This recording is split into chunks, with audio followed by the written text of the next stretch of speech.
We don't facing problem of cohabitation among them. The natives are Bantu, and they speak Bulu. And among those Bantu, we have the population of Bakas. Mayo Masala is not only blessed with natural resources, but is also the land of great men and leaders. President Paul Biya was born in a small village here called Vomeka. Nous avons la fierté d'avoir de notre localité, Monsieur Jamafan. We are pleased to have had great men from this locality like Jamafan, who was the co-author of the national anthem of Cameroon, Mr. Mvondo Etienne, to whom we give all because he made Mayo Masala what it is today. We have personalities like our former senior divisional officer, late Mr. Mabai, Mr. Mabiam, who is my late father as well, and the brightest of the stars from this locality is the head of state, Nomgi, and his wife, Mrs. Chantabia, who remain our only hope. Nomgi et son épouse, Madame Chantabia, qui sont tout notre espoir. The area is endowed with a rich touristic potential. Mayo Masala is a place to be, a place to visit.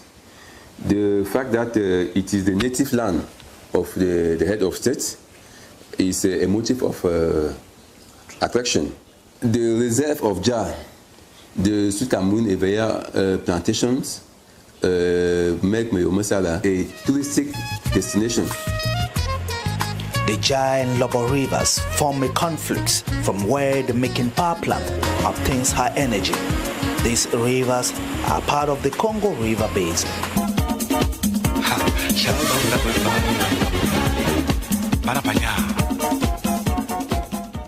Welcome back on Cameroon Feeling, the new way that we have chosen to wake you up here at the CRTV Production Center. As we told you, it starts at 6 o'clock if you're just catching up with us, and it starts with CRTV News, our sister channel, with Diane Gassa, the lady who speaks like this in English and like this in French, and who looks like you need to watch her.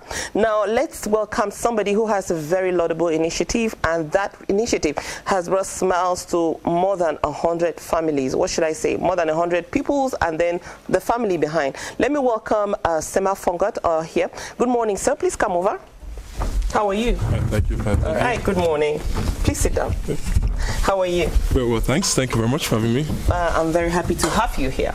Now, tell me about this back to school project. From the name, it sounds a very simple project, but if you could raise what you need to fund the needs of 100 and something people, it's a wonderful project. Absolutely. I've got a team of 4 people. So myself, Sema Fongot, Sharon Ganga, Kemi Edit, and Makia Masong. We decided to start an initiative because we all young people.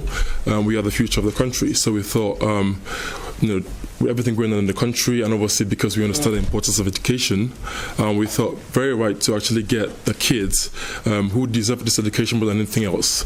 The UN values this as as a human right. Everybody would. It's absolutely, yeah. So, there's other projects we thought we could do, but we thought education is the forefront of everything because knowledge is power. And we hope that, the parents were really appreciative of what we did all there with the schools. Sema, you're saying that knowledge is power and you're encouraging children to go back to school. I want to understand why a young person like you would be engaging in that kind of discussion at a time when we do hear young people like you, especially people who've settled abroad, saying education is not worth it. I think one of the issues we face in our society today, well-known issues, for example, in the Anglophone region, I think it has to do with literacy. I think we need to get people much more educated. I think, with people knowing exactly, what the importance of dialogue, for example, that comes with education. And the good thing is we need to start building this principle from a very young age. Yeah. So we thought we'd target just primary school pupils because when they get that foundation can carry them through all the way through secondary, high, and obviously tertiary education. We obviously value the importance of not just education, but the importance of the discipline that comes with education. The fact that you have a structured approach, a holistic approach as part of the school curriculum, and obviously that also brings about the discipline which is required in the next levels of life. Run me through the project. Like, how did it start? How did it come to this level? Yeah, sure. So the initiative was created by my team here in Cameroon. Obviously, they approached me, obviously, to help with the project. We decided to champion it, and we obviously want to take it to the next level. The target was to send 100 kids back to school. So we thought we would spread out the 100 kids across different areas. So we started, we had to get some donations as well. And the whole point of that was to build some awareness about it, because many people out there, I'm sure, want to help. Many people in this country want to help, but there's just no programs, maybe there's no initiatives, there's no facilities to promote that engagement. So we thought this would be a good way for us to potentially start something. I'll be very small, but potentially could lead to something much bigger. So we targeted 100 kids. We picked out 3 schools, 1 orphanage. Initially to start with, so we're going to get 30 schools, 30 people from 1 school, 20, 30, and then potentially 10 orphans. But we had lots of donations, most notably from my employer back in the United Kingdom, Bottom Line Technologies. They actually did push forward and actually promoted and actually really supported me with the project with loads of money and time off to come to Cameroon and obviously follow up on this project. But we ended up sponsoring over 160 kids. Okay. Because we got lots of donations from people. The support was massively overwhelming. Was that your objective at the beginning, 160 children? The objective was 100 kids. Okay, 100 so you kids. Went overboard. Absolutely. We absolutely smashed the target. That's awesome, isn't it? Yeah, absolutely. We'll have more time to talk with you, Sema Fongo. Please settle down. Maybe in the course of the program, one of us, Ariane Cecile, will be able to serve us some tea.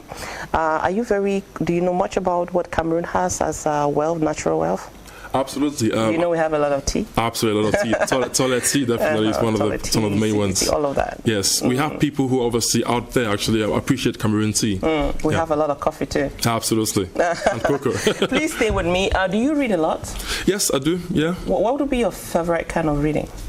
It depends. My field is more finance based. I'm more of a banking sector. So Financial Times, I would like to know about. I'm always reading about Economic Times, making sure I'm up to date what's happening in the economy. While on the way here, I was listening to the crisis in Venezuela. Yes. So it's just good to keep informed because if anything, it just keeps much more knowledgeable in front of peers. If anything. I'm happy you are into finance. Maybe somewhere in our discussion today, I'll ask your opinion about school fees loans, just to know, because many parents today are getting into that kind of loan, and I want to find out from a neutral person, a person who is directly not involved. But that's part of what we'll be talking about. Just stay put. Let me go talk to Belle Suzanne, who is here to talk about reading. You just stay with me. No worries. Thank you very much. Let's find out. Susan, good morning. Thank you so much for coming. Good morning, Poshi, and it's a pleasure being on the set today. Yes, I'm happy to have you here. Me too. But today you're here, so we talk about Let's Read. It's a new slot on this program, Cameroun Feeling, and it's going to be talking about books. Yes, exactly. Poshi, you understand that well, that is the point of view of so many people, that the reading culture in Cameroon is it's dwindling, and bringing up the slot, it's in some sort of developing this idea or reviving this culture of reading. And we definitely hope that this slot, we have some of our we'll have to read some of the books on our bookshelves, and in order to give these writers, give them the chance, or give the population to know these writers. And you understand that reading is something very, very important. You certainly want to ask me the importance of reading, and I will tell you that it has got a lot of importance, because it helps us to broaden our minds. It helps us to develop the creative side of us, of many of us, and of course it also enables us to discover new things. Because they say if you want to, I think there's one thing to hide something, put it in a book, and definitely very few will find that. That's a sad statement, though, because it means that many of us do not really get to turn the pages of the book, so we don't get to read a lot. Exactly. And of course, I just want to let our viewers know that this slot gives that opportunity to those who are writers, to come talk to us about the books that they have. And it's a clarion call I want to give out there. Exactly. That if you are a writer, if you're an author, and you want us to talk about your books, you just need to contact us maybe via our website or the Hello Feeling Rather, the Cameroun Feeling. I know. I was waiting to find out which of us will fall in that trap. Okay, but so this is day 2. We'll get there. Exactly. So it's Cameroun Feeling, but you definitely can hook up to us on our Facebook page, crtv.cm, or you can find out very soon. We're putting up a page for this program, so anybody can be able to get onto Belle Suzanne, to Pochi, to Ariane Cecile, to share on what they are sharing here on every day of the program. Exactly. And of course, we're definitely going to start off with what's your first edition looking like? We'll be able to watch today with you the first edition of Let's Read. Exactly, and that's how it's going to go on. But in the course of the other editions, we're going to change the format. But as of now, we take it the way it is. But I'm very sure that our viewers are going to enjoy it. Okay. Yes. And our first author is called Abumako.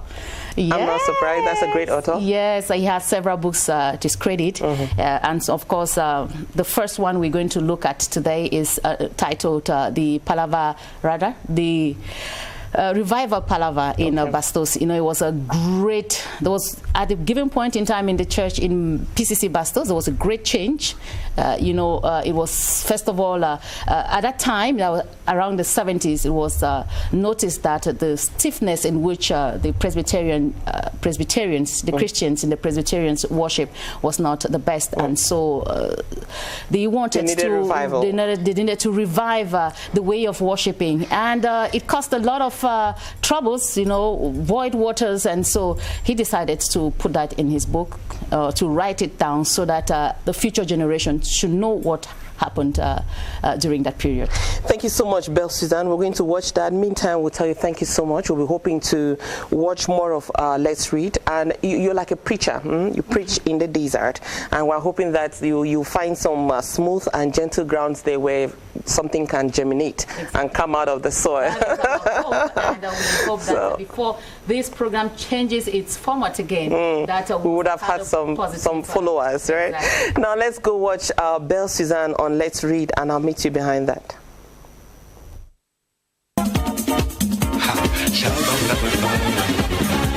Good morning, and thanks for joining us on this edition of Let's Read.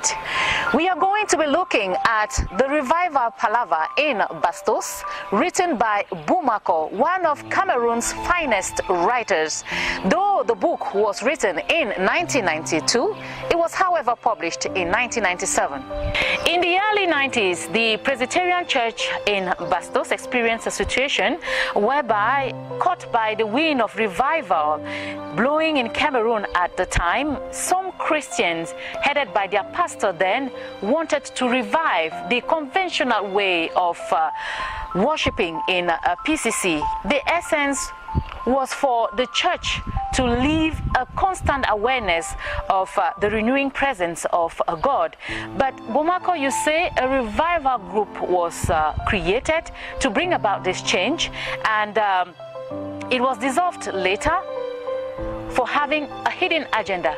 That may be my own interpretation of what went on, but later on I was proven right. The interpretation that we are talking about is because at that time there was an attempt to replace the liturgical way of worship in the Presbyterian Church by another method.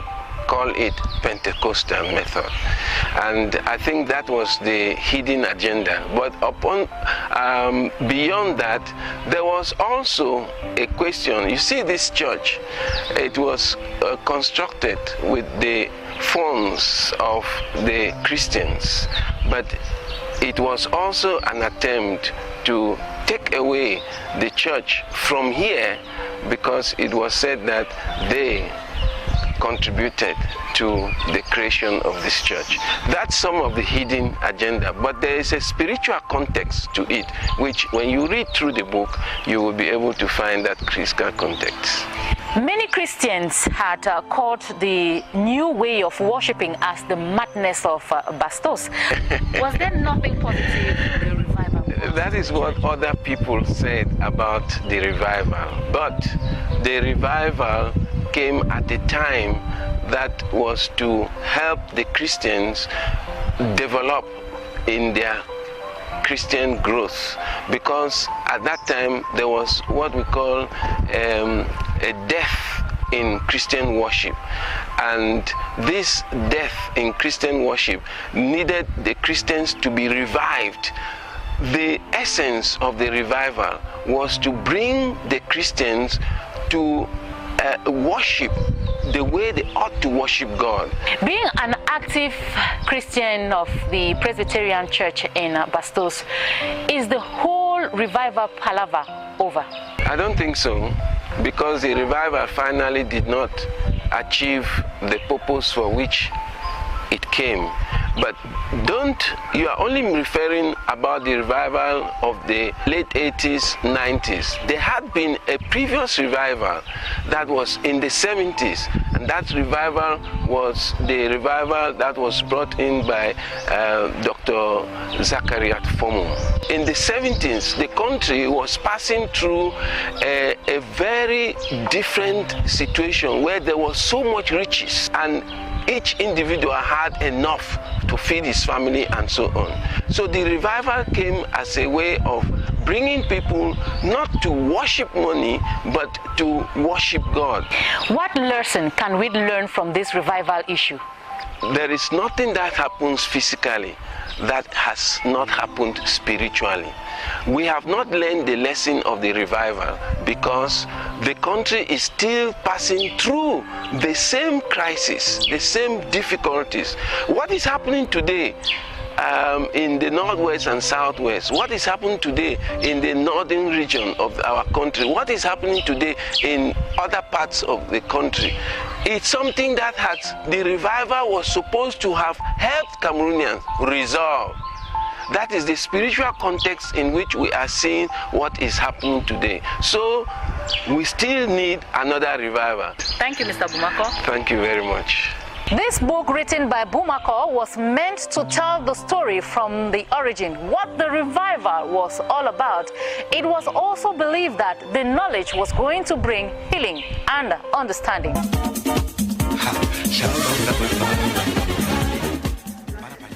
Thank you so much, Belle Suzanne, for that report. And that's how it's going to be every Thursday on CRTV at this time. We'll be showing you books that are coming into the market. We'll be maybe coming back to books that have been there and that maybe you and I have not seen, and we'll be encouraging you to read. As we say, Belle Suzanne will be preaching maybe in the desert, maybe in the forest, who knows. Forgive me if I touch you there. Let's come back to Sema Fongot, who is here. Now, I was showing you some tea. You live in England? Yes. I'm sure you love tea. Absolutely, yeah. Tea, it's what we do. All right. Do you get to tell people about the wealth in tea of Cameroon? Because we have like a variety. Yes, absolutely. Obviously, toilet tea and Dora tea, the two main, well-known teas. Yeah. I actually have a few. So when I get, my Caucasian folks out there, I do get them to try it just to give it a bit of a. Enjoy them. Absolutely, they do. Even our coffee as well. Our coffee is really. Our coffee is like you put coffee here, the neighbors come asking. Absolutely, yeah. You're brewing coffee. Can we have some? Well, I'm saying so because on this side you can have a taste of it. Very soon I'll be serving you some hot water so you can choose between just the two teas you mentioned, our tea, toilet tea. But of course, in subsequent editions of the program, we'll have more. We're trying to show off. It's our thing. They say Cameroonians should show all the time. But let's show in knowledge too. Let's come back to this, your project about back to school. It actually warms the mind of people who know how to read and appreciate that ability to read and write, to know that somebody like you can go out of your studies and your work to put together a group of people to raise money to help other children to learn to read and write.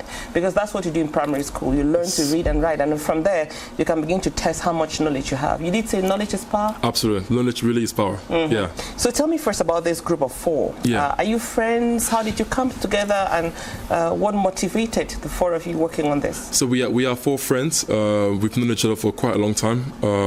Actually, two of the people and the other three girls actually work together. So they clearly get to see each other every single day. They actually cultivated the idea and reached out to me out in England, and I obviously just thought this is brilliant, something I've wanted to do for a very long time. And this was back in end of July, so I'm not talking months of preparation. This was literally something that came up. I think we're just inspired by the Spirit of God, really, because the idea came through and we just powered it through. And in literally a month we got to raise all the money. I got to go fly back in here to make this reality. Okay, and tell me a little bit about how it happened. Like, how did you choose these pupils? How did the parents contribute in any way? And where are we now? Yeah, so what happened was we reached out to 6 schools in total. We actually went to the schools. The one thing about philanthropy is people would, and that's absolutely fine because philanthropy can be viewed in different ways. But if you're trying to be philanthropic, I believe that, if you want to send an envelope, which most people tend to do, that's absolutely fine. But we thought, no, that's not how we want to go about it. We actually young people ourselves. These young kids could actually look up to us and think, that's going to be me in 20 years' time. So we actually wanted to go to these villages, go to these schools and actually meet these peoples, meet the parents, understand the challenges they're facing. And it was really, really awe-inspiring. It was really, really humbling to actually go and meet these people. So we went to, what we did was we identified a few head teachers because we thought we would know through the head teachers we can get through the whole school, as opposed to just randomly selecting schools here and there. So we were lucky that we knew a few head teachers, and we thought, okay, because this is like our first project, we will start there and then potentially move on to bigger and greater things. So we worked with 6 schools, Promandikam, Imoman, École Publique Bastos, École Publique Essos, École Publique Mesamena in the East region. So again, we thought we have a bit of a variety. We worked with an orphanage in Bamenda. We were going to send some stuff to them, and of course yesterday we were in Sodiko Douala, École Publique. So what we did was through the head teachers, we asked them to identify, because again the target was 100, so we said 30 here, 20 there, 25 and so on, and we asked them to identify clever students who never pay. So yeah, I know it may be not a privilege to do something very clever, but obviously because we have a limited resource, we thought, why not go for those who really deserve the scholarship, because we know they will actually see the scholarship through and actually have a high attendance records for school and actually do well in school. So we did that. Initially we had 100 names, 30 from Mesamena, 20 from, we went to Balmayo as well, by the way. I went to École Publique Balmayo, and we had 20 and also made up the 100 number. But we thought, because we had lots of donations and all that, we thought, okay, increase by 10, increase by 5, increase and so on and so forth. Absolutely, and that's how the number rounded up to 160 or so. So try to describe to me the joy of the parents.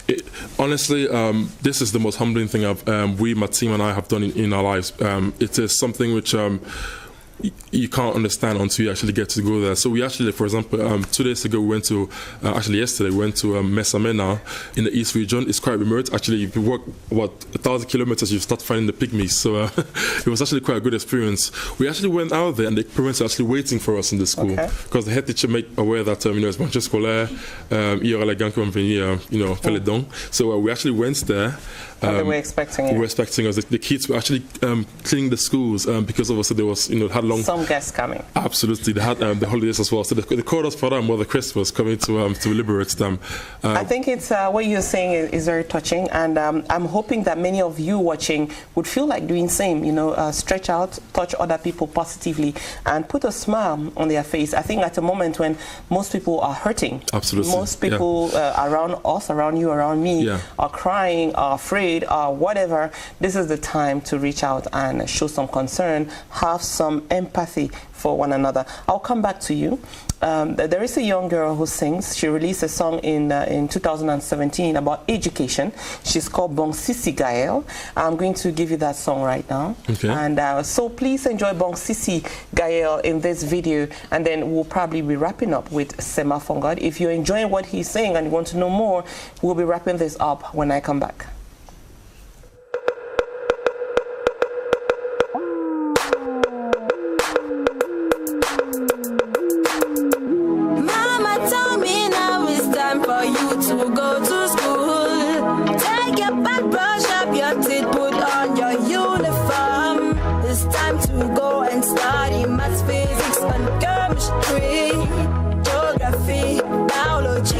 And some history.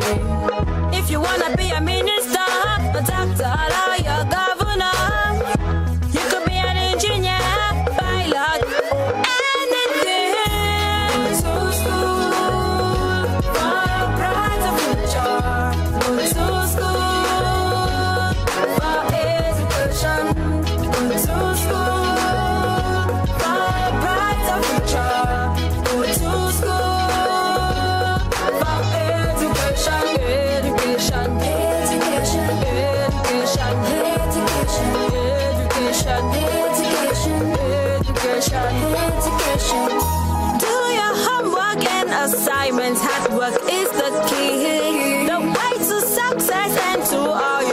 dreams and fantasies. We could be, you could be what you wanna do. I can do, you can do what you wanna do.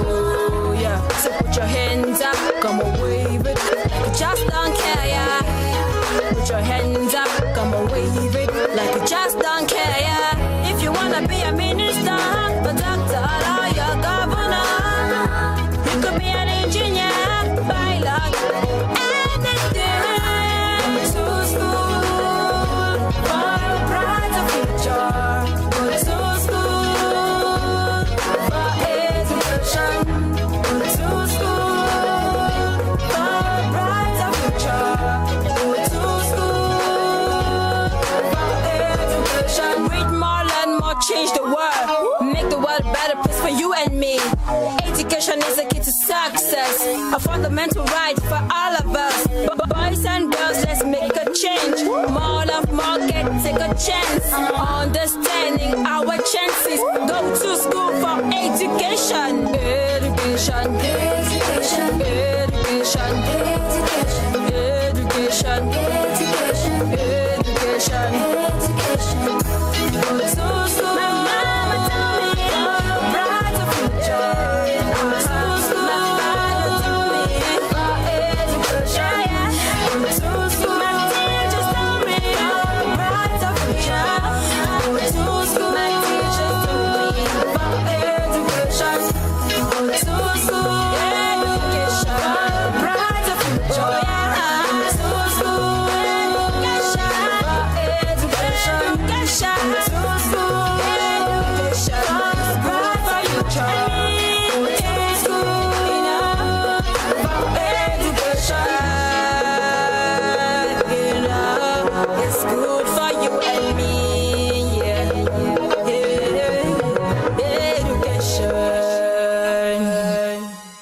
Gaia Bong Sisi, and the title of her beautiful song is Education. You were saying you love that song. Yes, absolutely. 13 years old. 13 years old. I'm quite impressed. Yes, she's very talented, and we're wishing her a lot of success going forward. Now, tell me about the way forward for this project. Is this a one-off? Is this I don't know? Tell me what as from now. What are you looking at? It certainly is not one-off. We've used this platform. We've obviously hit our target massively. Yeah.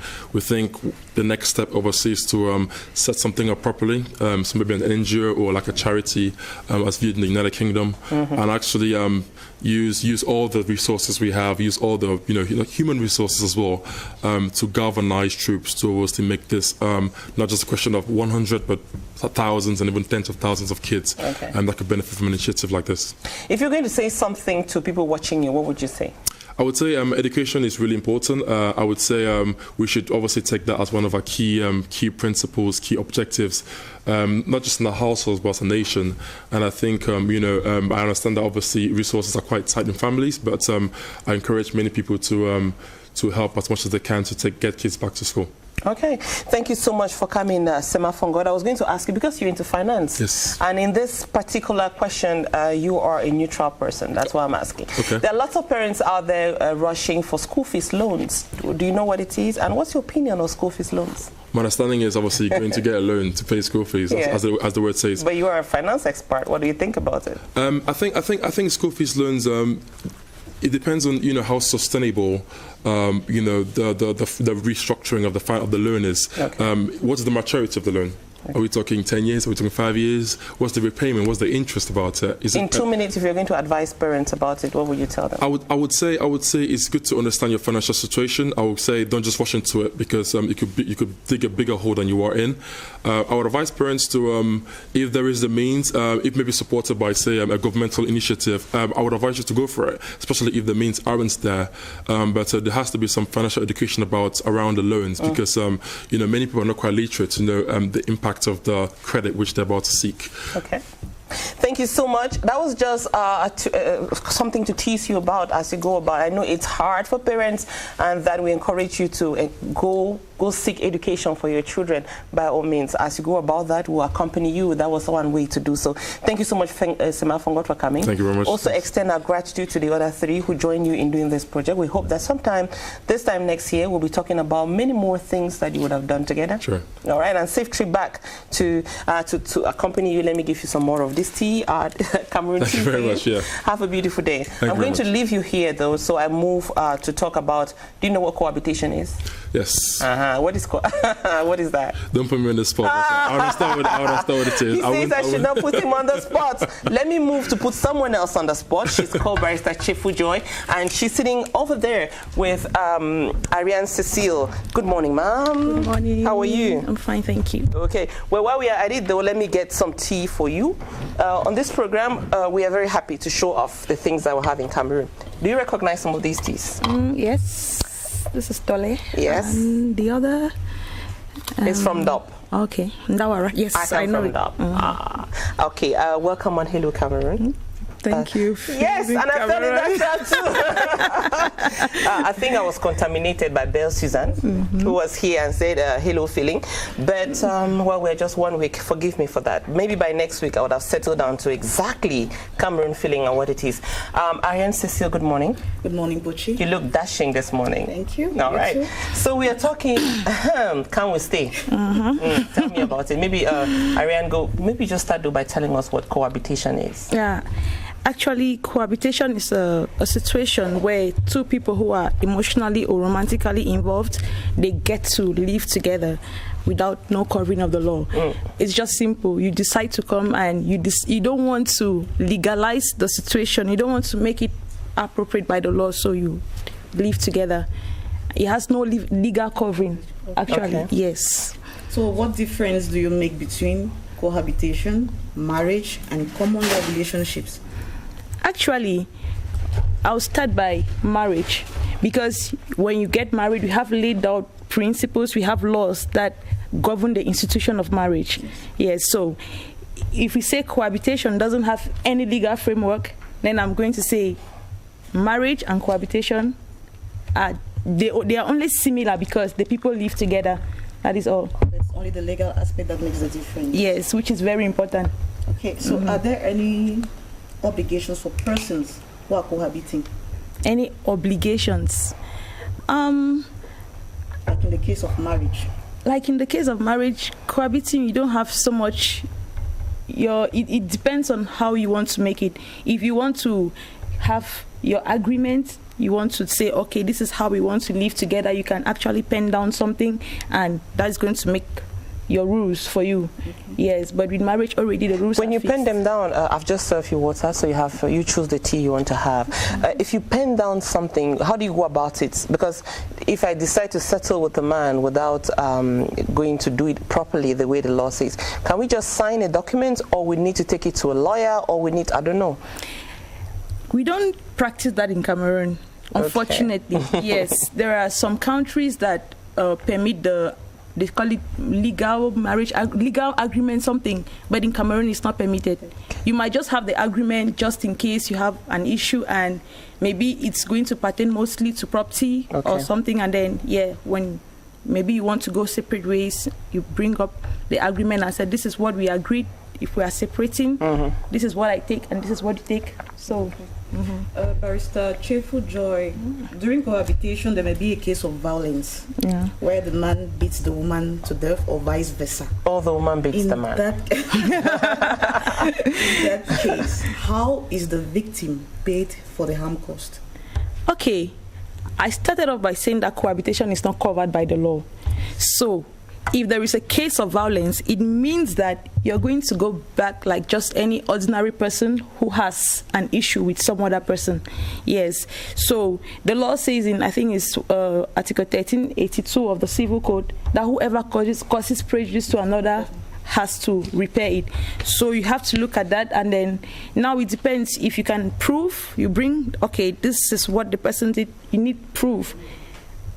What is the yes of what the person did, and then from there the court is going to maybe you have your medical certificate, you have other expertise documents, and the damage is going to be rated from there.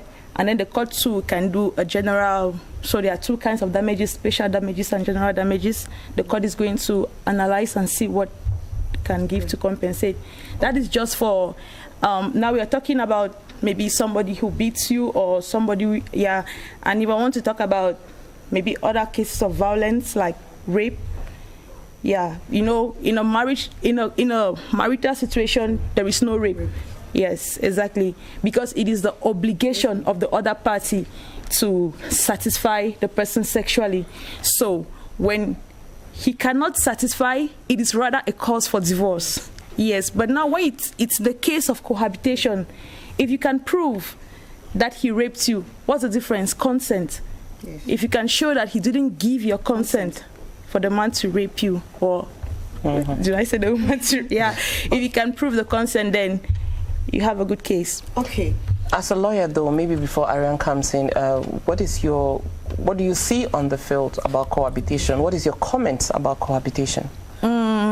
It's not a good practice, because a lot of people will come up with one or two difficulties. A lot of those people, they get beaten. A lot of them, they face problems, and you cannot really cover them. You know, somebody, if you are married, for instance, and your husband leaves you, or he wants to divorce, we already have the rules that are laid down. This is how your property is supposed to be shared. This is what you're supposed to get. He has to pay, or maybe he deserts you. You can actually, you file a case for alimony, and he has to take care of the children maintenance. But in the case of alimony, it's not, in the case of cohabitation, it's not the same. You might just go around begging, just making noise, using maybe intimidation, pressure to get something, which you're not even sure at the end of the day. And maybe if he dies too, now what happens to the estate? You don't have access to it. That's provided it was a rich person, because sometimes there's nothing to look up to after. Sometimes there is nothing, but you discover something later. Yep. So I equally wanted to find out if the partners have to separate after 10 years or 20 years of cohabitation, what happens to the kids, fruits of this union, or the properties acquired during cohabitation? Let me start with the property. I earlier said, when you get to that kind of union, some people do the agreement. So if for instance we want to get a car, who owns the car? Whose name is on that property? That is where the problem is. So if you are a partner in that kind of a relationship, you need to make sure that everything that is bought, you have your name on it. If I have a house, and you know, we have this African context, we always respect men, and like, oh, he's the head of the home. Yeah, so everything that comes to say is papa, is papa. So when papa is not there, or when papa becomes naughty, you cannot get access to anything. So it's just something of, if you don't have your name on that property, whatever comes out of that, whatever it is that you have at that time, it belongs to the person who uses as he likes. Yes, and he might only give you out of good faith. He will say, okay, you put in 200,000, maybe I should compensate you. And if he doesn't, you really don't have. Okay. What about the children? Yes, the children. The children. You could ask for the kids too. Now it depends on who is more powerful. Who has the resources to take care of the kids. Okay. Yes, you could do. So in laws, the court decides which parent is. You could file an action to keep the kids, the children, yeah. And give enough reasons why. Yes. You think you're but I thought until a woman marries legally, the children belong to her. Is that so? The children belong to both of you. Okay. Yes, it belongs to both of you. And you know, most people have this practice of when the man is not married to you, you put your father's name. You know, that is why we say it's good to get this thing legal, because you start dragging, you start pulling, you know, waste money on procedures that might not really sum up to anything. Thank you so much. Yes, Ariane Cecil. In case of death of a cohabiting partner, is there a legal basis for the surviving partner to inherit the deceased's belongings? No, you can only apply from the estate, and it's still, like I said, goodwill. So you have no legal link to the person. Yes. So it's always advisable to get married. So if you're watching us and you are in a cohabitation, we'll call it commonly Can Stay. Barrister Chefu Joy is saying that it's basis for a lot of problems. Problems related to children, problems related to property, problems related to just your relationships, the two of you, like who am I to you and who are you to me? Maybe before we go, just a quick word, what would you like to advise people about this situation? Okay.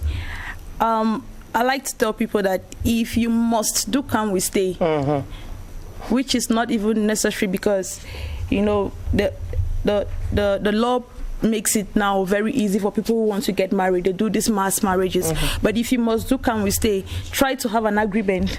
Okay, if you have an agreement on how your property comes in, okay, try to make sure you have a will too. No matter how young you are and no matter what small property you have, you need a will. In case the other party is not there, the will is going to help. If you're renting a house, make sure on the lease agreement, both of you have your names on the agreement. Okay. If you're buying a property, both of you have your names on it. It's going to avoid a lot of trouble in I'm the going future. to say, like they say about about health, you know, in case of any doubt, in case of any question, look for a barrister like Barrister Chefu Joy or any other lawyer to guide you and tell you what you ought to do. Thank you for coming and for being part of. You didn't like our tea. It's not like I didn't like your tea. I'll drink it, yes. Thank you so much for coming, ma'am. We did You're enjoy welcome. the talk with you. Thank now you let's for take having you me. to another part of this Cameroon. There's a fall I want us to discover. It's called Bijuka Fall. Have you heard of it? No. Cameroon is a wealthy country. And on this program, we'll help you to discover how wealthy we are. Pontianus Lawong is telling us about Bijuka Falls.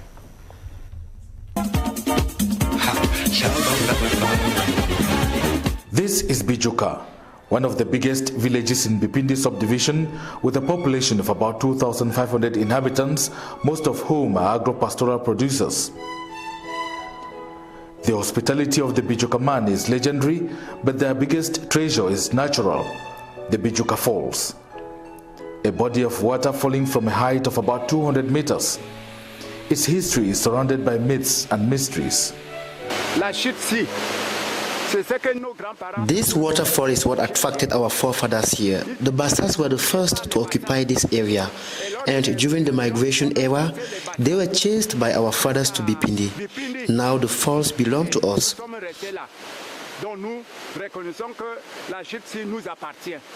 In those days, it was said that it was the son of our paramount chief who sent word from Germany that our future would be at the falls, and that's why we fought to settle at the foot of this waterfall.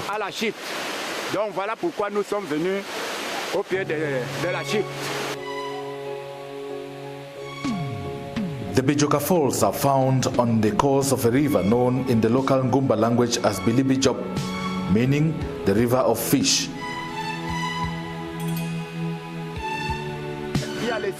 Here we have the catfish, tilapia and other smaller species.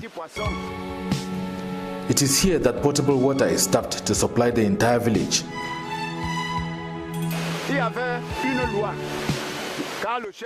In those days, there was a law forbidding persons from coming here to take a bath or to wash other items.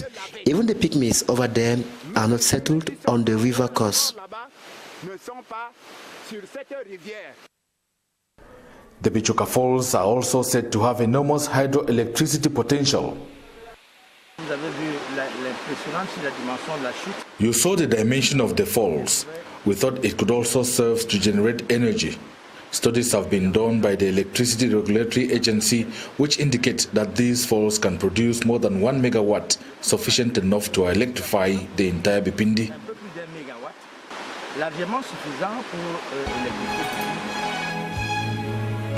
A veritable tourist attraction, but access is difficult due to the enclaved nature of Bipindi.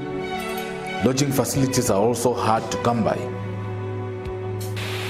Take everything from the Bijuka man, not their falls, a source of livelihood for many, the pride of an entire village.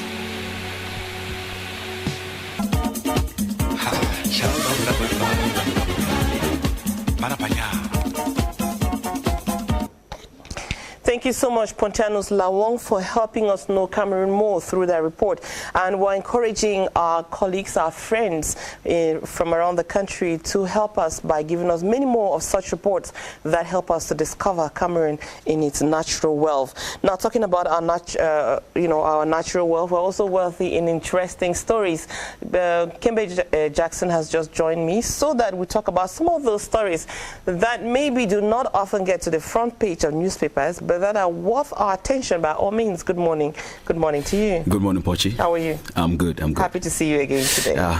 Nice to be here. We're starting this special kind of press review with the rains, torrential rains up north. Tell me about it. Yeah, Pochi, Le du Sahel newspaper on Monday, September 3, reported that floods caused by torrential rain claimed the lives of 2 people and injured 4 others last weekend in the locality of Mokong in the far north region of the country. Pochi, the paper further states that the aforementioned locality is prone to landslides and floods whenever it rains heavily.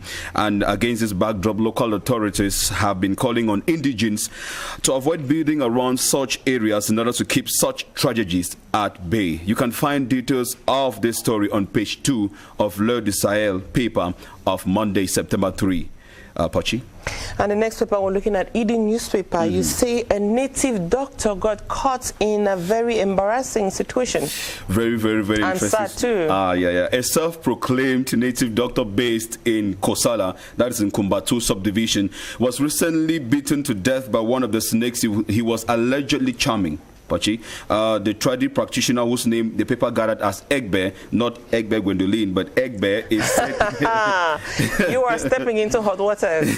Is said to have succumbed immediately to death by the snake venom even before he could be rushed to the hospital. According to the paper, whatever transpired before the victim was beaten by the snake remains unknown. Pachi, the Eden newspaper further states that the deceased, before his death, had been moving around from house to house informing people that he could prepare concoctions for them to render them immune to bullets by the military. Meantime, the family of the late snake charmer says his untimely death was remotely controlled by his enemies. You can find the full story on page 10 of the Eden newspaper of September 3, Pochi. I won't go charming a snake if I were you, but maybe you know something that we do not know. So we are hoping that all of you playing around snakes, you know what you're doing. And may his soul rest in peace. It's a sad thing when somebody goes. Let's look at the Sun newspaper. The Sun newspaper says 3 ex-students of St. Joseph College, Sase, have died in 3 days. All 3 were members of the Victoria chapter of the Sase Old Boys Association, SOBA. The paper indicates that Bernard Bonde, Robert Lionga, and Ojong Emmanuel died in quick succession on August 26th, August 27 and August 28 respectively. And the charismatic ex-students of the prestigious Sase College, who were the movers and shakers of their time, leave a great legacy behind and will definitely be greatly missed. Pochi, the entire Soba family across the national territory is deeply troubled in the wake of this development, and you can find the full story on page 12 of the Sun newspaper of September 3. It's troubling when you lose 3 members. I mean, in quick succession. Yes, in quick succession. I can imagine the theories that are abound. But we send our condolences to the family members, and then we are with you. We hope that this program will help you to start your day on a better foot. Of course. That's why we're here every morning, and as you're joining us, we're saying it starts at 6 o'clock every day. It starts with Diane Gassa on CRTV News, our sister channel, and at 8:10 it's either going to be Pochi Tamba, myself, or Eric Christiania, my partner in this kind of business, taking over to lead you into the day. Now, talking about leading us into the day, let's move to something else. Do you know one very fair-looking guy called Senior Pastor? Yes, I know him. Very funny. Who is he? He's a humorist. Senior Pastor is definitely a humorist. He brings a lot of humor. This is one of what he does. And as you watch this and as you laugh, we're inviting you, if you have a little bit of comedy in your blood, to send to us so that we can share with the world. This is our greeting, our hello, our big hug to everybody watching us from Limbe.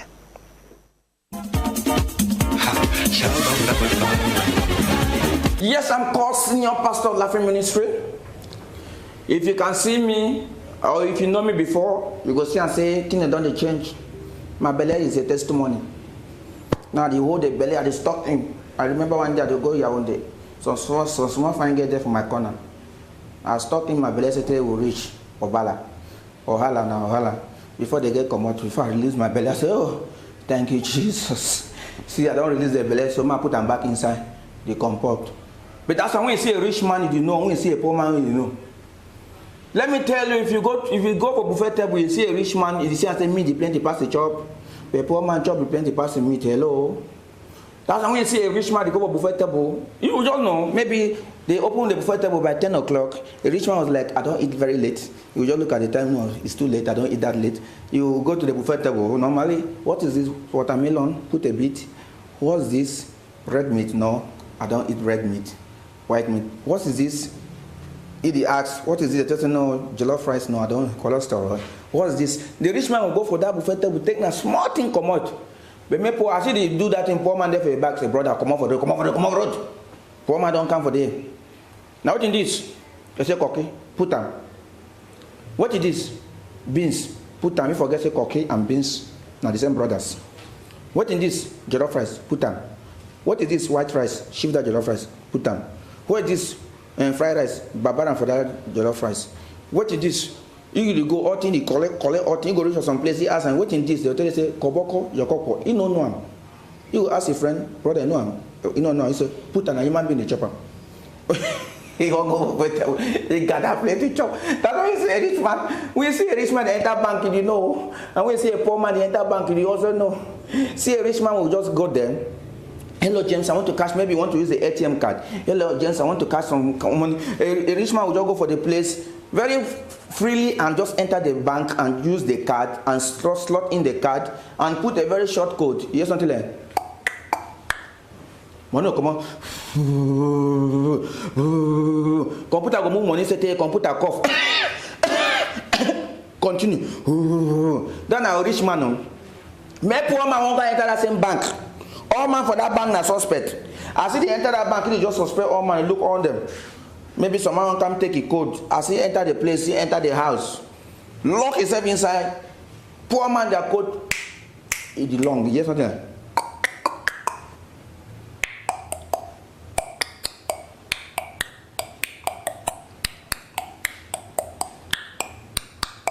$5,000. Now money won't come on computer to hold the money. The man they drag and computer they drag him. Computer say bros. Now because of 5,000, I will rubbish my brain. May God punish poverty. But let me tell the woman, and I heard that you people said that in the year 2030 that we'll have planet 50-50, that everything will be 50-50. But let me tell you women, most thing about God is about man. That's why we pray in the name of the Father, not mother.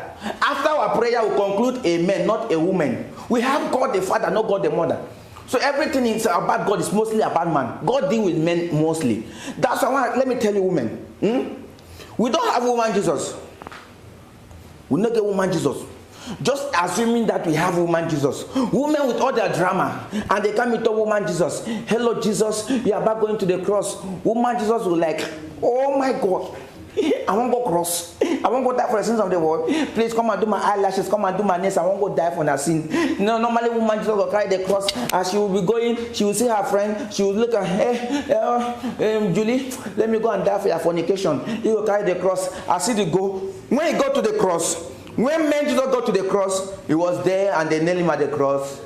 And they asked me, if you are the Son of God, save yourself and save us. Now, woman Jesus is at the cross. And they will tell the woman Jesus, if you are daughter of the Lord, save yourself and save us. Men Jesus did not answer. The woman must respond. Typical woman will just remove the hand from the cross. We will talk to the other thief. Nani, I be saying me poison your husband. Nani, I be saying me kill your husband. If I die for you, make I die. That is woman for you. Thank you very much. I am called the senior pastor of Laughing Ministry. Anytime you need us, call us. We'll make you laugh. Keep smiling because you look much better when you smile. Thank you very much. We'll see you next time.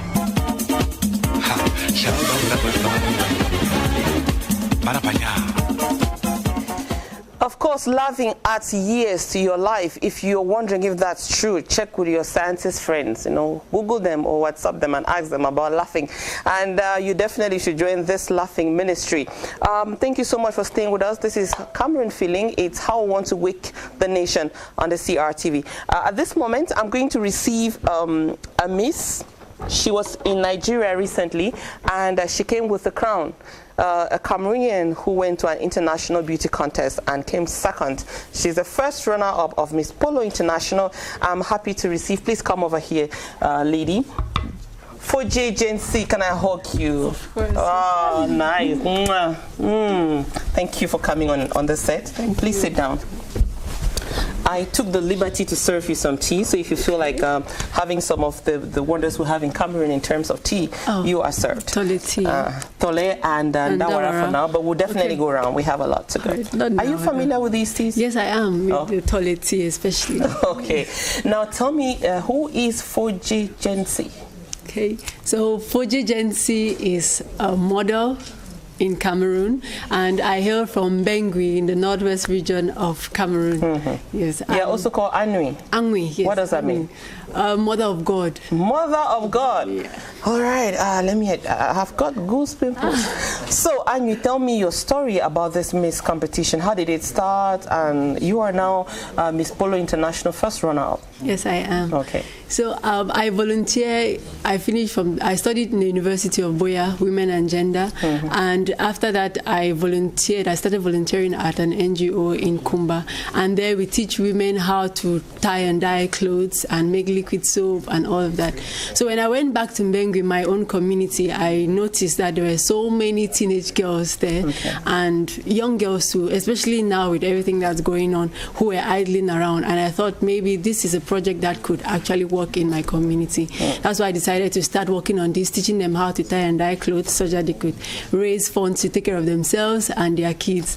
Then this competition came up. It's actually a non-bikini pageant, so there was no need for us to move without clothes on. And their goal too was to encourage young girls like me and other girls too in the society to do something for themselves and also to promote education. So I thought this project could actually tie with the competition. That's why I decided to go in. And I think that beauty pageants are a great way to get people to listen to you, because oftentimes you would see a normal girl. I'm considering myself different now because I have a crown. I'm here now because I have a crown, and you're listening. Yes, definitely. So yes, so a beauty pageant will allow us young girls to talk for the other people. We are here like a voice to the for other girls in the communities. Yes. So I think that now my project will have a wider view. It definitely will have a wider view. And I'll have a greater impact on girls, not only in my society but in other communities. I'm wishing you a lot of success. Thank you. And I'm one of those who felt the pride of you wearing that crown. Now take us through how it happened. How did you get in? How did you arrive in Nigeria? Was everything okay? How was it before? How was it during? And how was it after? Oh, okay. Before, you know, with beauty competitions, when people hear of beauty queens, they think everything is just easy. You have to walk and smile. But this took me 6 months of preparation. So I had to do a lot of research on how to present myself, how to carry myself among people, around people, how to dress, how to speak, and how to present my project actually. Because you could have a good project, but your way of presentation doesn't connect with who is listening to you, and it will not have any effect. So I had to work on that a lot. And I actually got contacted by Olympian House International. That's also a talent promotion company, yes. So they equally were behind me, making sure I did everything I had to do on time, and I had a manager who supported me. So all of these preparations were good. My mom actually, she never used to encourage this, because you know, with African parents, she was very skeptical, but when she saw how serious I was taking this, she supported me all the way. When I needed more funds to continue with the things I needed to do, she supported me with that. My dad too would call, like, have you done this? Have you done that? I'm like, so it was a great journey. So before getting there, these were the preparations I had, yes. When I got there, I met girls from different countries. So now you don't just go there. I'm a very bubbly person, but on arrival, you don't start opening your teeth with everyone here. You take your time to understand who is who and how they like to be treated. So I met girls from Spain, Japan, Nigeria. Actually, Miss Nigeria was there. Ghana. Yeah, so we had many girls. Kenya, Miss Kenya too, she's very funny. So we met all these girls, and I got to learn different things from different people. Even Miss India, the winner, actually, yes. So I got to understand them and learn how to deal with them with time. If you were going to tap from that experience with these ladies and to maybe give a word of advice to how we do beauty pageantry in Cameroon, what would you say? I would say, especially to the girls who want to get into this, it's not all glitter, it's not all glamorous. You have to put in the work. And the crown on my head doesn't symbolize beauty, it symbolizes a responsibility. And if you're going into this, don't go there because you want to be famous, but because you want to actually make an impact. And when you go there and you don't win, you shouldn't take it like a failure and you'll never do it again, because of course in life there are highs and lows, and this could just be an opportunity for you to learn. And for me, I learned that if you want to rule as a queen, you need to learn how to serve, and that's what I'll do when back here in Cameroon. You are back, and I'm looking at the things you did talk about your own project. Yeah. But what else, broadly speaking, how are you looking at your life going on now? Well, I am very interested in fashion. You see what I'm wearing? I designed I designed it, and I will channel that into this project too. Because the tie and dye as an activity or skill, most often people think it's just to help women do that, and the designs that come out of that are mostly kaba. But I think I can change that, I can take that to another level, teach these girls how to make this, because this project is not to give the girls money, it's actually to teach them a skill, yes, to equip them with this skill.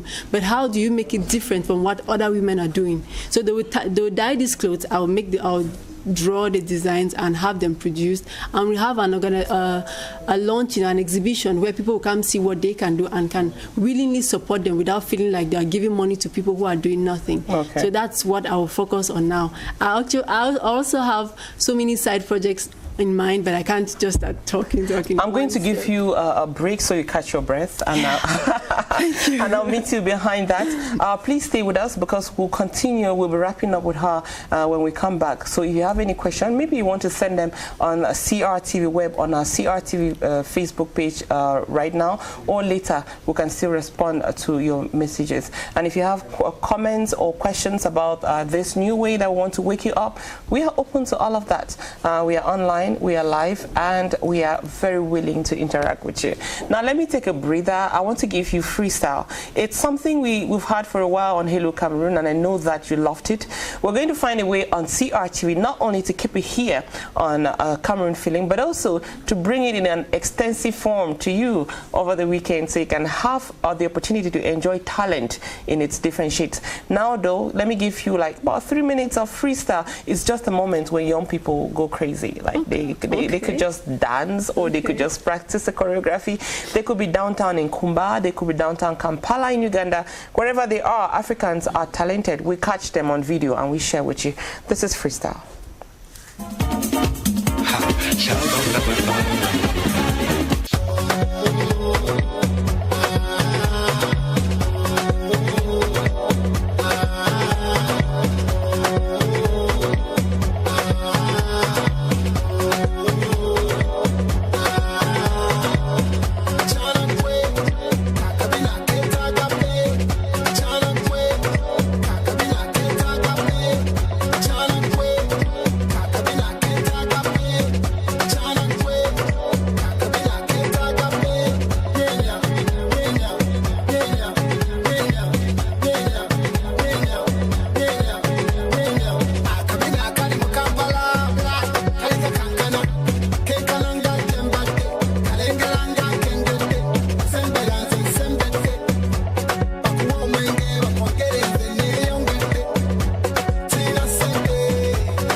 It's called freestyle, and it's one of those moments when we tap into creativity, raw creativity, untouched, just, you know, coming out from its source. And if you're one of such persons, we enjoin you to catch it on video and share with us. We'll be very happy to share with the world. You still have a lot that'll be coming on this program. We'll be talking with an artist who is called D-Dog. We'll also be talking to Fombang Band, who is our entertainment promoter, and they'll be looking at different aspects of culture. In a short while, we'll be talking about cars. What kind of care do you give, attention do you give your car in the morning before you drive to work, or before you think you would drive, because sometimes you put the key and the ignition is dead? Well, let me wrap this up with Miss Polo International first runner-up, Fuji Jensi. I'm very happy to have you here on the set. Glad you had me. How was the return trip? I saw the announcements, like, oh, she's landing at this time. How was it back to Cameroon with the crown on your head? It was really good. It was very exciting. Me coming back, I saw the post that we made. I didn't expect that. I was like, okay, this is nice. So when I got to the airport, they kept calling me, where are you? Where are you? Are you already down? I'm like, no, I'm still on the plane. They said, okay, fine, we're waiting for you outside. Okay. And when I got there, I saw friends, I saw family, and I was really happy about it. All right. If you were going to thank somebody looking back, who would you thank? There's so many people. I will thank my mother, I will thank my father, my younger brother, I will thank Olympian House, Bands Freeman, I will thank Stone Karim, because they all supported me all through. And I will thank my best friend, Muyo Patience, because before going, there was a lot of difficulty I was going through, and she was there for me. Okay. I will thank Bini Patience, okay, I already called her, Bini Patience, Faith Prudence, Penina Muyo. Like, there are a lot of see people. you get into trouble now. People will be like, she has not called my name. Tell me about the responsibility of this crown on your head. When you are Miss Polo International first runner-up, what is your task? Well, normally, like before going, I had this project. So your goal now is to make sure you see this project through. It's not just to come and smile on CRTV and tell people you won, but you need to actually make sure this project goes through. So with time, I'll be organizing events to raise funds to start this project, yes. So I'll share that on Facebook and on Instagram with time. And possibly I'll visit schools, because now it's rentrée scolaire. So I'll visit schools to encourage students to come back to school, because this project, this competition, the Miss Polo International competition, their goal is mainly to promote education. So I think this is actually the right time, the best moment for me to do that. If you were standing in front of students, pupils, and you wanted to tell them about going back to school, maybe you should start here. What would you tell them? Well, I would tell them education is not for you to look for a job. When you say you're going to school, most of us, we go to school thinking, okay, when I graduate, I'll be this, I'll be that. I think it's just a means for you to be able to learn to better express yourself or communicate your goals in life, and that way you make it far. Yeah. You said something that stuck in my brain. I think I'm going to have it for a while. She said education is not for you to go look for a job. Education is to equip you so that you know how to move on. Did I get you right? Yes. Thank you very much. That's a beautiful thing. And is there anything I didn't ask about your crown, about who you are, about what you do? Because when you receive someone like you, I'd like to make sure that you're fulfilled. Nothing, actually. Nothing. I have 10 on 10. Thank you very much. Now let's go to another thing Cameroonians are very good at is creativity. And a lot of them are taking this creativity into the digital world. Moiti Owaifo Akonjang is telling us about this video director who is making wonders and who is absolutely awesome in what he does. But I'll be saying bye-bye to you, because when I come back, I will not be with Miss Polo International first runner of Fuji Jensi. But please, thank you for coming. When you do launch your activities, think of us. We'll be very happy to spotlight what you're doing and accompany you all the way. Thank you very much. Now let's go discover that video director that Moiti Owaifo Akonjang is telling us about.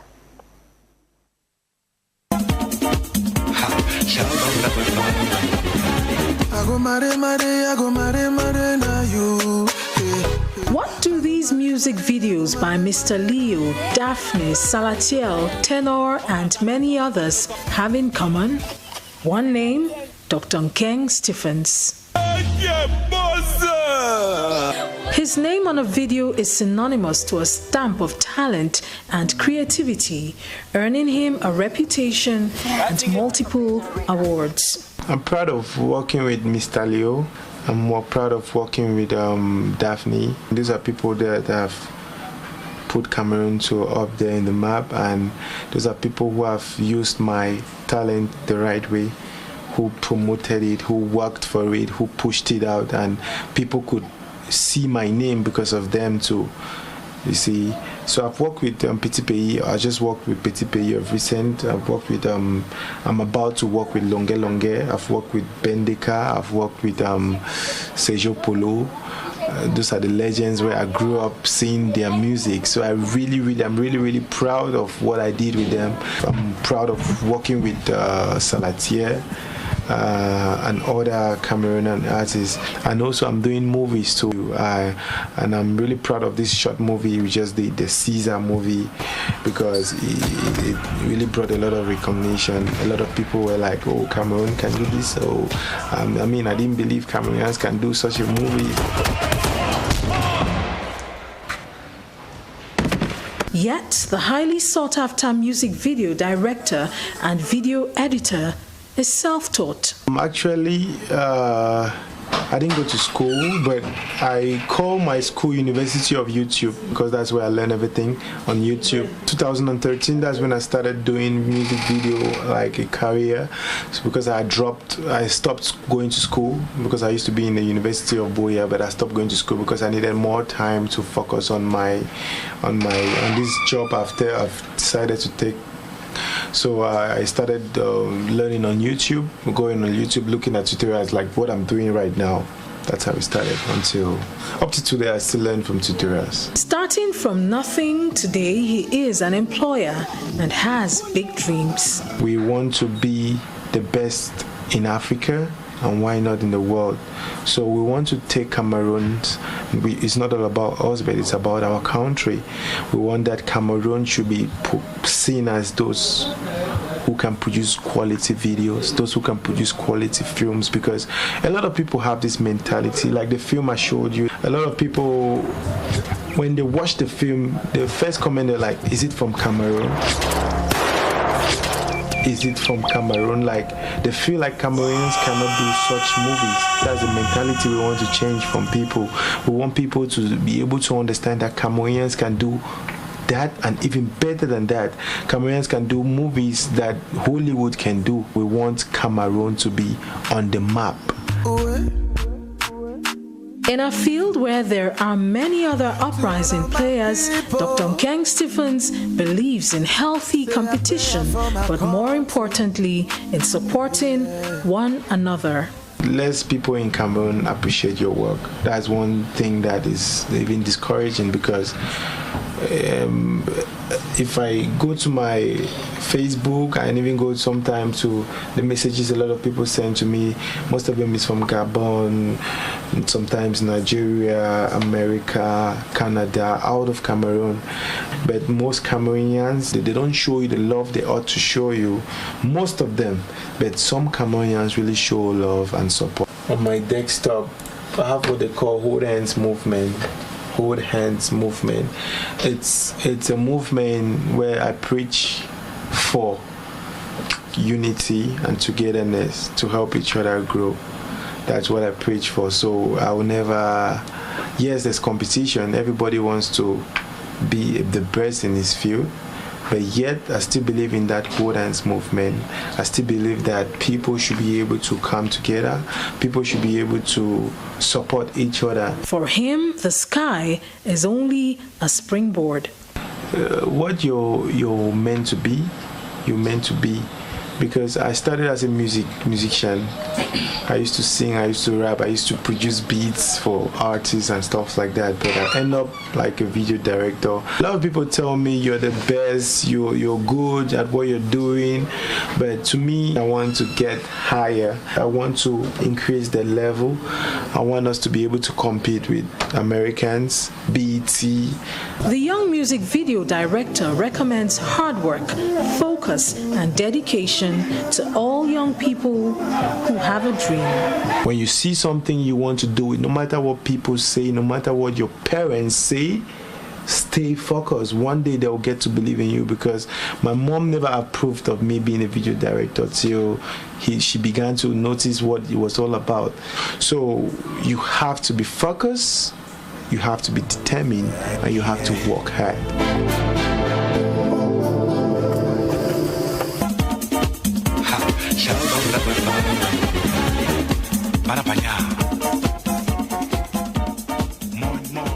You have to be focused, you have to be determined. Who better could have said that than someone who is actually making it so well by his own means. Thank you so much, Moitio for Akonjang, for that moment of talent.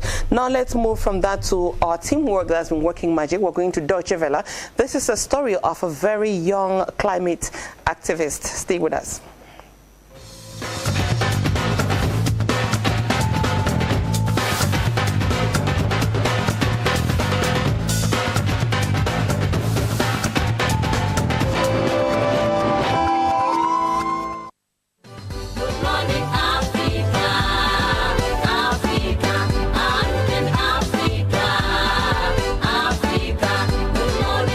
This is the sound of Mwanza, a Tanzanian town built into the hills around Lake Victoria. And on primetime radio, there's a new voice. Gertrude Clement is just 16. But she and her friends host a weekly environmental show on a local radio program.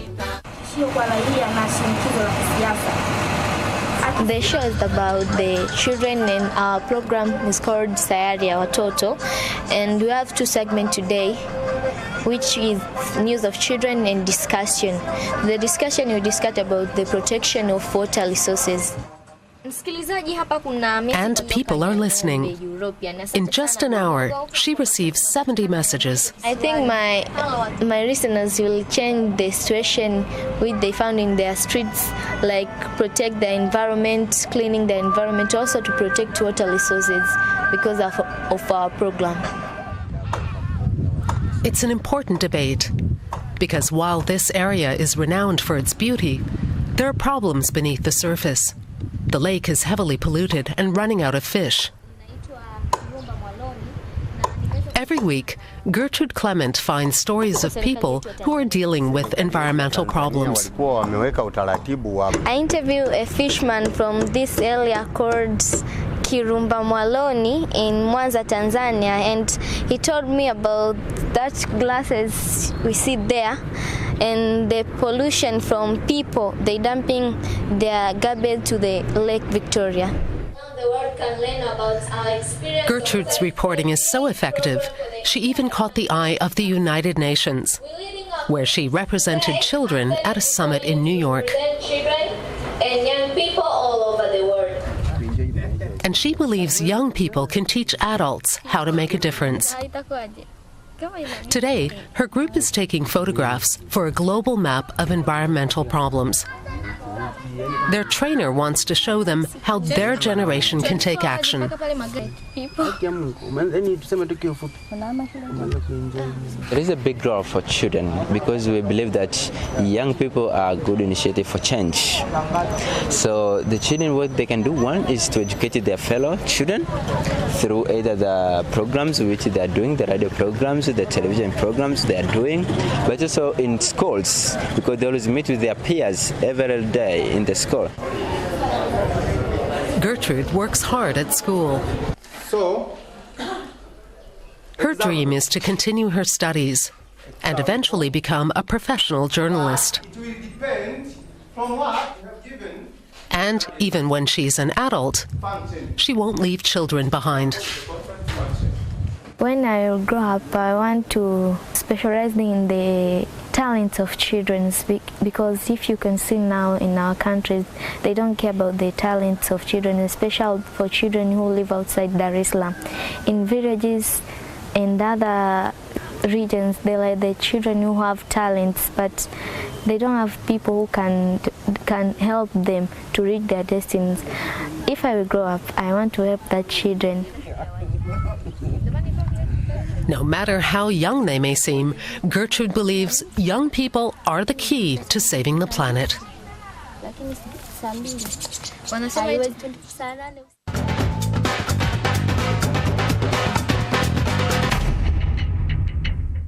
Welcome back home. The permanent quest for excellence remains the leitmotif of the Higher Institute of Tertiary and Industrial Technologies ISTE. Located in Douala with campuses in Bonamusadi and Bonaberi, ISTE has adequate frameworks for the supervision and monitoring of Cameroonian students and those of the Central African sub-region. We have programs like EMBA, we have programs like MBAs. It is not only essentially only for Anglophones. Francophones can also register, especially when they speak some English. So the program is open. ISTE and the University Institute of Tropics, in their quest for excellence, have established an engineering school with sectors such as civil engineering, mechanical engineering, and electrical engineering. Le principal défi sera l'implémentation de la nouvelle école, South Polytech, qui va abriter désormais le cycle ingénieur et toutes les formations industrielles de notre établissement. The University Institute of Tropics entails 2 campuses, one of which is the Higher Institute of Tertiary and Industrial Technologies for management training, and South Polytech for engineering training, which offers complete training and courses such as BTS, HND, professional degree, masters, MBA, bachelor's, as well as the legal capacity and engineering circle, with a vast technical platform made up of geotechnical, civil engineering, and electrical engineering laboratories approved by the Minister of Public Works. Partner of several companies in Cameroon and in the sub-region, the University Institute of Tropics offers over 500 academic internships to students in accordance with the needs of the labor market oriented towards entrepreneurship. Ma demande est partie du fait que, étant promoteur d'entreprise, j'ai constaté qu'il y avait des phasages entre la formation et l'emploi au Cameroun.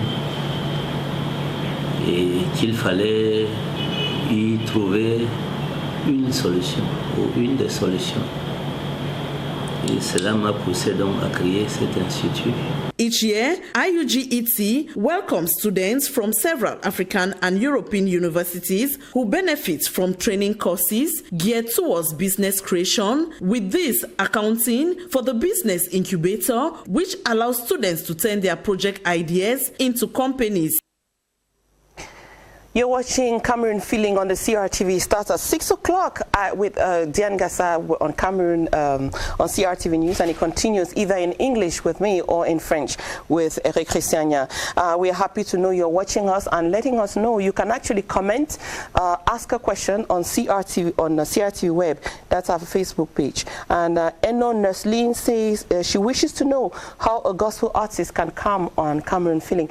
You just need to let us know that you want to come. If you're a gospel artist or any kind of artist or any kind of talented person, and you be directed to the right person to talk to you. Others have done that and they got on the show, so try that. Afang Jr. wishes to know from Miss Polo, what is the difference between Nigerian and Cameroonian modeling? We just missed her because she's left, but I'll channel that question to her, maybe in her subsequent interventions in different places. The world is global, you know, and the Android generation is on your hand. She'll be answering that maybe in one way or another. Now let's continue to dig into our wealth in culture to talk to 2 artists. There is D, who is based in Cyprus, and there is D-Dog, who is here in Cameroon. He's been singing for about 20 years. I'll start with D. How are you? I'm fine, thank you. Welcome on this set. Thank you very much. D-Dog, welcome. Yeah, thank you. Happy to have both of you. Yeah, yes, so tell me a little bit, I'll start with you, D-Dog. How would you present yourself to people who do not know what you do? Well, I'm just a revolutionary artist. Yeah, I'm a G, but I try to do things in a revolutionary way. Try to make a kind of music that touches the public. Yeah, at times we need to dance, we need to vibe, but we need to at times, you know what I'm saying? We need to like touch you and make you feel how about life and everything. You know what I'm saying? So that's what it is. Okay. Yeah. And D, you're based in Cyprus. You said you've been singing for about 2 years. Yes, for about 2 years. What kind of music do you do? I do actually a hip-hop genre of music, slow music. And I was touched by the program and what he was about to do. So that's why I really want to participate in it. Okay. There is tea for you. You can choose what kind of tea you want to have. Thank you very much. D-Dog, he was touched by your program. What exactly is your program? Yeah, my program is a song under cancer, Stop Cancer. So, like I was saying, it's very difficult for an artist to sit down and step this kind of project into practice. Like, it's difficult, you know. You just want to get the fame and get like a booming song that heats up the industry. But there are so many people that lost their life, lost their families, and my motivation in the music is to touch even one soul. If even like 100 people die there, when you touch one soul, you know that at least you did it, because it's a kind of, it should be at least spiritual too. Yes. You know what I'm saying? That's what it is. Okay. Yeah. I'll get back to your project and I'll be watching your video in a moment. But this is the time when we tell you about your car. In the morning, I did promise you Patience and Belly in Hands On is looking at what do you do with your car before you try the ignition key. Here we go.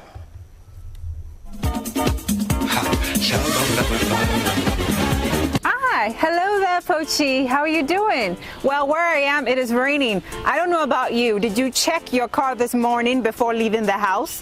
When is the last time you did so? Last year? Never at all? This is the opportunity to catch up, hands-on on Cameroon Feeling. Well, it's very important to do so for your own safety. So what I'm going to do is I'll take you to a mechanic who will teach you how to check your car. What you need to know concerning car care and the things you need to check. Over to you, mechanic. Please follow me to the car.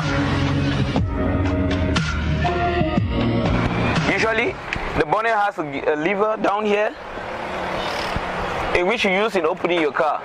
In other cars, they are different.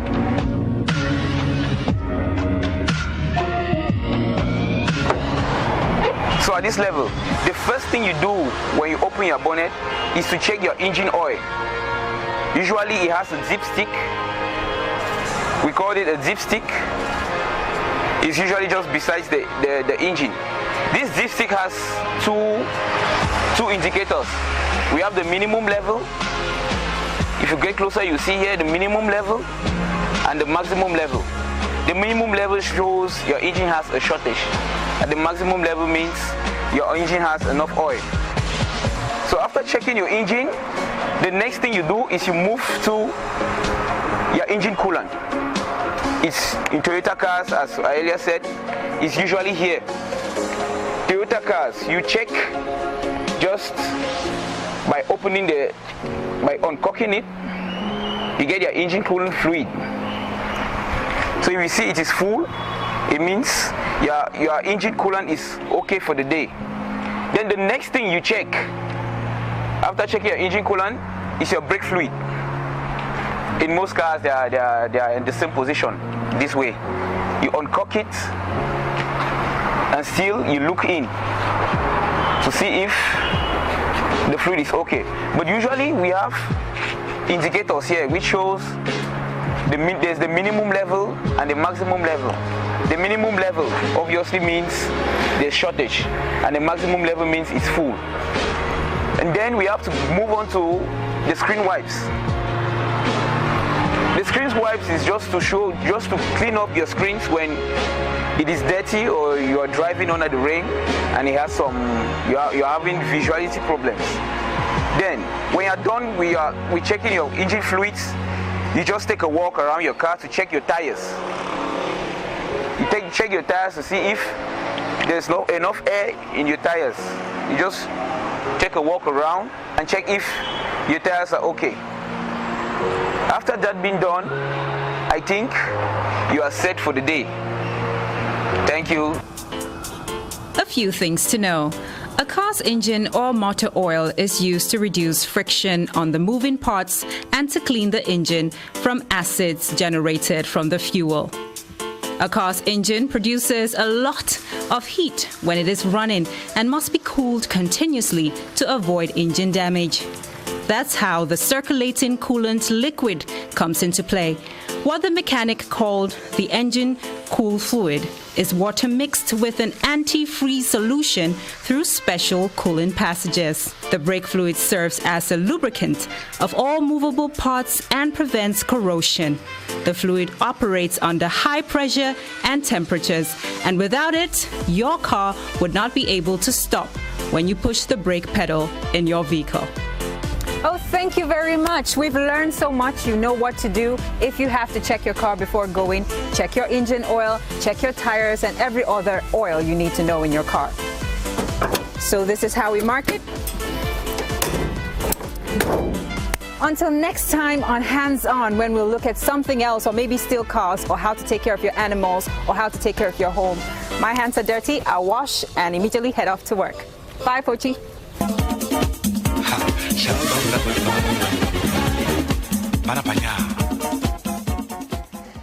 Bye, Patience. Thank you so much for being part of the show this morning. If you're watching us thanks to live on one of your Android tablet or phone, your Android gadgets, I want to say thank you to our colleagues of that department. And this is the kind of day you want to say happy birthday to the director of that department, but I'll leave it to Priscilla Loom, who is right here to do so. Priscilla is here on our high-tech page. We're going to be looking at CRTV on the web, but also at other aspects of us being on the web. Good morning, Priscilla. Good morning, Pochi. Your boss is 1 year older today. Wow, I'm so happy myself. You know, having 1 year is not an easy thing. So adding 1 more year to your life is a grace that comes only from happy God. Birthday to me. Exactly. She's always spurring us to do what we are doing. So we have to be happy when she too is happy. Definitely.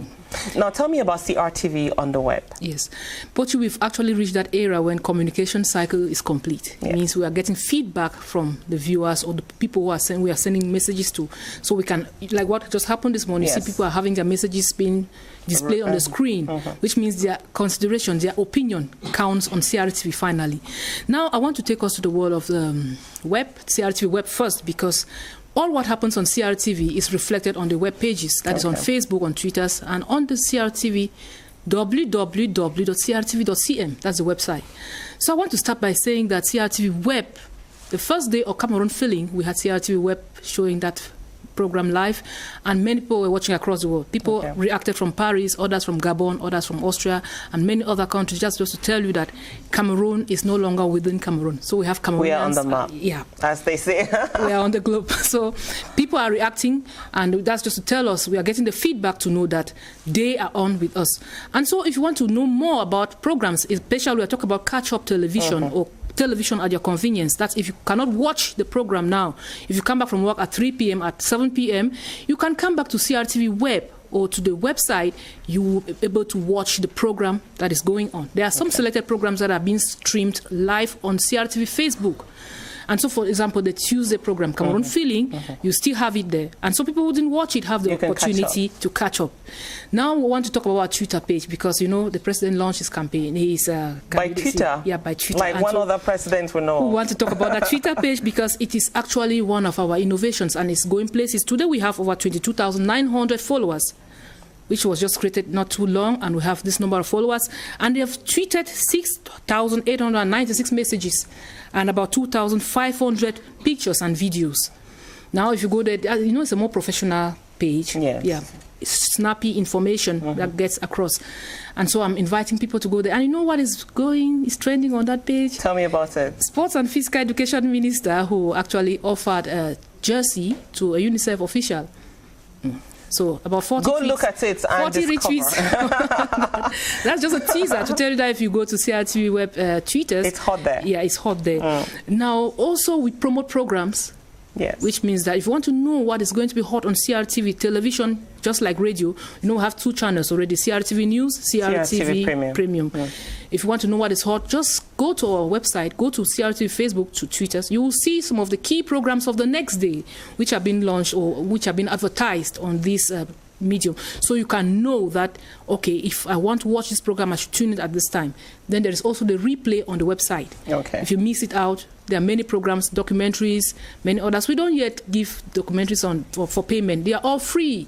So you can come there and watch, because there's something they call video on demand, which means you have to pay something. For now, we don't pay anything to watch. We're still doing public service. So yes, and so everything there, it's just with a click or your fingertip, and you get there, you see exactly what is going on. If you see the images that will be running or that are already running, we are showing you the different pages that we have and the different information we have on CRTV web. Okay. We continue to have your reactions as we're talking. You can see some there coming live. Priscilla, very quickly though, how do you get to CRTV, different portals? Yes, for CRTV, I start with Facebook. Via CRTV, you want to open Facebook, you just get to your tablet or to your telephone or maybe to your computer. Others move around with their laptops, others on the desktop. You type Facebook, and then you go there, you look for CRTV web on Facebook. You're on our page. And you get to our page. Okay. You can send your reactions, constructive comments, because that's a place where people come with good, bad, and ugly messages. Let's say this, you send the constructive ones we share, we promote, and then we thank you. You send the ones that make us, then we and you can help build the program, because your opinion counts. If you send us a constructive message, Pochi is going to take it into consideration. And we'll share, and we'll be happy. Like now we have Cameroonian tea on the table. I know, and we are planning to have Cameroonian coffee too. And in fact, we will be high-upping. Thank you so much, Priscilla, for coming on the program with me. I'm going to leave you here to go wrap it up in style, in music, and I wish you a beautiful day. Thank you very much. And while I leave you though, I'm going to continue to say happy birthday to Mihai Bisek Eyuk, who is a year older today. And if you're a year older today, you know what we say, grab the day, run with it, make it your day. Paint it blue if that's your color, or white or red. Now, while we are at it and it's your day, let me give you some more things to rejoice about. These are Cameroonian talents, and they are doing music. They just came together. They did one song that we'll be sharing as we wrap up the program. But let's talk a little bit more about their individual projects. Dee, you are in Cyprus. What are you doing in Cyprus? Are you settled there? Are you in school? I'm a student actually. I'm studying pharmacy. So that's why really the program and the project was so fruitful. Because it's talking about cancer and helping people who are affected by cancer. Exactly. Okay.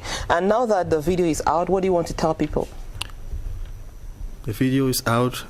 The public should really know that cancer is there. It has been there for a while, but in Africa and in Cameroon, we are not yet aware that it's among us. Okay. So the earlier we push the video to make sure it gets to the corners of Cameroon, and people should really know that they should watch it and go and know how to do about yourselves if you're having those cells in them. So that's it. And D-Dog, what is the message now that you want to give people who are discovering the video, who may now go to watch the video? Well, cancer is there, so the best way to know whether you got cancer or not is through diagnosis. So people have to be take good care of themselves, because like in the song I was saying, health is the highest thing a human gotta give care and attention to. So that's what it is. Seriously, cancer is a viral thing. I know so many dudes that lost their families and everything through this shit. So we need to take care of that, especially women, Yeah, so that's it. I want them to push it, I want them to listen it, I want them to feel the message inside. Okay. Yeah, from my heart. Thank you so much for coming on the program. We're going to enjoy your song, and I'll encourage you to keep up promoting the song. He was saying they have released a song about cancer, and this is just to come in support to those who are affected in one way or the other by cancer. This is how we end the show today. Thank you so much for being on Cameroon Feeling. Thank you to Diane Gassa, who opened the door, and now I'm closing it. That's how it's going to be tomorrow. Diane Gassa will open it at 6, and Eric Christian will be closing that door at 10 o'clock. Stay with the CRTV. I leave you with this song, which is our big hug, a big hug like this to all of you who've known cancer in one way or another. And if you haven't known it, you may not know. Go to the hospital, have yourself checked, and get yourself your bill. Is it a clean bill? Well, thank God. If it's not, you know where to start. Bye-bye. See you on Tuesday next week. Tomorrow, Eric Christian and Diane Gassa will be yours here.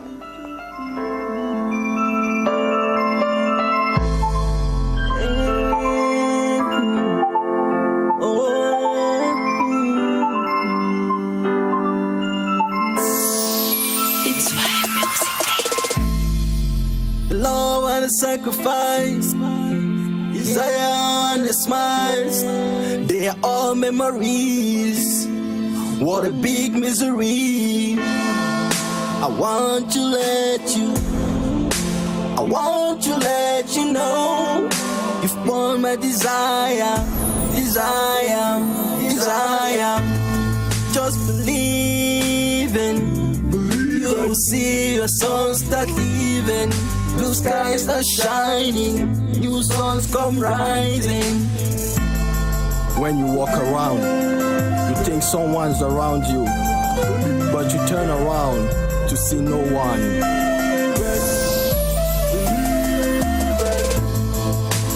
Came like a friend, but you turned to disaster. You're killing me slow, cancer, a disaster. We never saw it, we never know. All we saw is pain, all we felt is pain. May this illness, cancer, be the cause of your step to paradise. Cause that's where we all pray when we pass and die.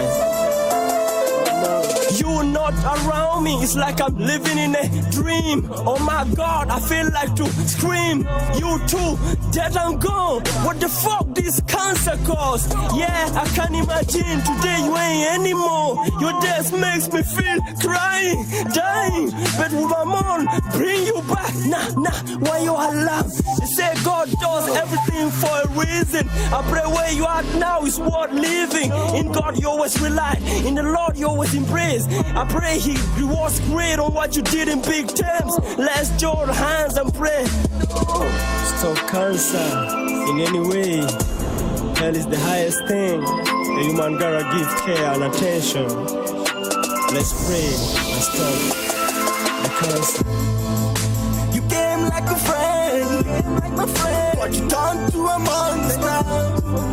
You're killing me slow, cancer, a disaster. You came like a friend, you turned to a monster. You're killing me slow, cancer, disaster.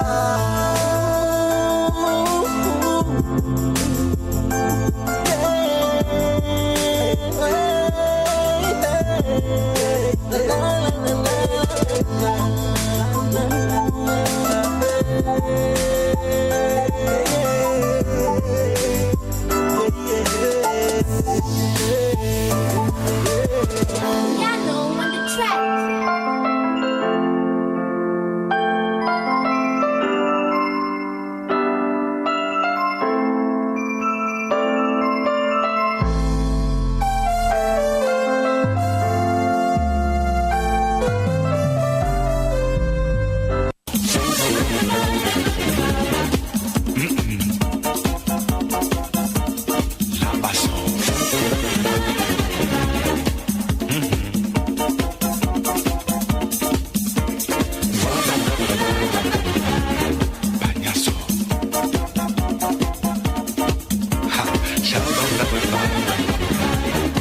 Para apañar.